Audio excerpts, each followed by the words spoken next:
শিক্ষামন্ত্রী আ.ন.ম এহসানুল হক মিলনের পদত্যাগের দাবিতে রাস্তায় আন্দোলনে নেমেছেন এইচএসসি পরীক্ষার্থীরা। দর্শক, আপনারা জানেন যে বাংলাদেশের চলমান যেই বন্যা পরিস্থিতি, সেটির জন্য কিন্তু বাংলাদেশের বেশ কয়েকটি জেলায় বিভিন্ন সড়ক থেকে শুরু করে শিক্ষা প্রতিষ্ঠান সবই কিন্তু পানির তলে নিমজ্জিত হয়ে গেছে।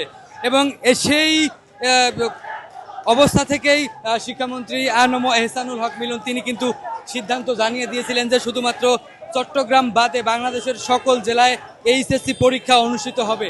এবং তার এই সিদ্ধান্তকে কেন্দ্র করেই কিন্তু আজকে উত্তরায় এই শিক্ষার্থীরা রাস্তায় নেমেছেন এবং আন্দোলন করছেন। এবং আমরা যতটুকু শিক্ষার্থীদের সাথে কথা বলে জানতে পেরেছি যে তারা কিন্তু জানাচ্ছিলেন যে শিক্ষামন্ত্রীর এমন হঠকারী সিদ্ধান্তের কারণেই তারা কিন্তু আজকে মাঠে নেমেছেন এবং তার পদত্যাগের দাবি করছেন। এবং আপনারা যেটি দেখছেন যে এই মুহূর্তে বিএনএস সেন্টারের সামনে উত্তরার যে এইচএসসি পরীক্ষার্থীরা রয়েছেন তারা কিন্তু সড়ক অবরোধ করেছে এবং সড়ক অবরোধ করেই কিন্তু আজকের এই আন্দোলন করছেন এবং শিক্ষামন্ত্রী আ.ন.ম এহসানুল হক মিলনের পদত্যাগের দাবি জানাচ্ছেন।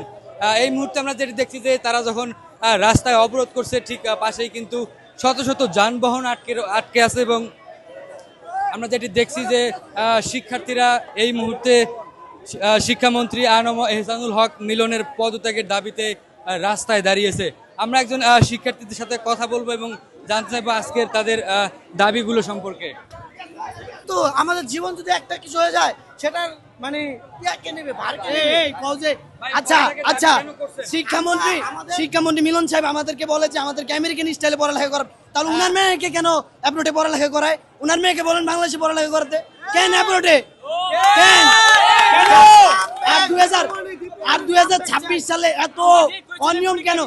এই যে উনারা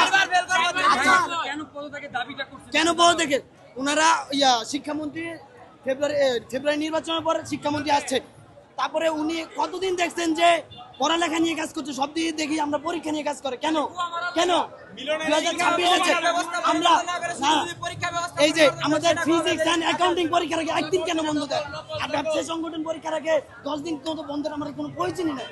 তো তাই বন্যা পরিস্থিতি, আচ্ছা বন্যা পরিস্থিতি আমরা কালকে ঢাকা শহরে অনেক কলেজে দেখছি, ঢাকা কলেজেও পানি কিন্তু মাঝে সমান প্রায়, তাও বিএফ সাইনে পা অনেক পানি, তবুও আমরা 20 দিন মধ্যে ভিজে পরীক্ষা দিতে আসছি। কেন এত হেনস্থা তো দরকার নেই। আমাদের আওয়ামী লীগ সরকার থাকা অবস্থায় দীপুমণি তো আগে সর্বপ্রথম শিক্ষার্থীদের কথা চিন্তা করছে, উনি কেন পারে না? তাই উনাদের আমাদের এক দাবি শিক্ষামন্ত্রী পদত্যাগ, এটাই। দর্শক, যেমনটি শুনছিলেন শিক্ষার্থীরা কিন্তু জানাচ্ছিলেন যে বন্যা পরিস্থিতির কারণে দেশের বিভিন্ন শিক্ষা প্রতিষ্ঠানে কিন্তু জলাবদ্ধতা সৃষ্টি হয়েছে, রাস্তার জলাবদ্ধতা সৃষ্টি হয়েছে এবং সেই সাথে কিন্তু এই জলাবদ্ধতার কারণে অনেকের পরীক্ষা দিতে কিন্তু অনেক সমস্যা হয়েছিল। এর পরপরই কিন্তু আজকে সকাল 11:30টার দিকে উত্তরার বিএনএস সেন্টারের সামনে আন্দোলনে নামে রাস্তায় নামে শিক্ষার্থীরা। এরপরেই কিন্তু আপনারা দেখতে পাচ্ছেন যে রাস্তা অবরোধ করে তারা আন্দোলন করছে এবং শিক্ষামন্ত্রী আ.ন.ম এহসানুল হক মিলনের পদত্যাগ দাবি করছেন।